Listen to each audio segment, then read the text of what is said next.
ఏం చేస్తాం దేవి నేను ఎట్లా పోషిస్తున్నాము దేవి మీరు పోషించడం ఒక్కొక్క మార్గం కాదు ఏమి చెప్తున్నాక నేను కట్టుకుపోయి కట్టుకుపోయి కళ్ళ పోతే అమ్ముకొని వచ్చి వీళ్ళను జిమ్లో కట్టుకుంది దేవి ನೀವು ಮಾರಬೇಕಾಗಿ ಕಲ್ಯಾಣಪುರಿ ಪಟ್ಟಣ పోయి వాళ్ళ బిక్కు పడిపోతే ఒంటి పెట్టుకునేదేవి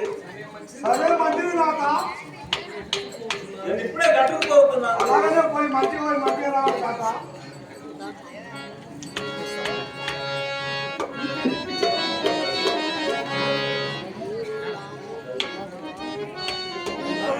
ఇంకా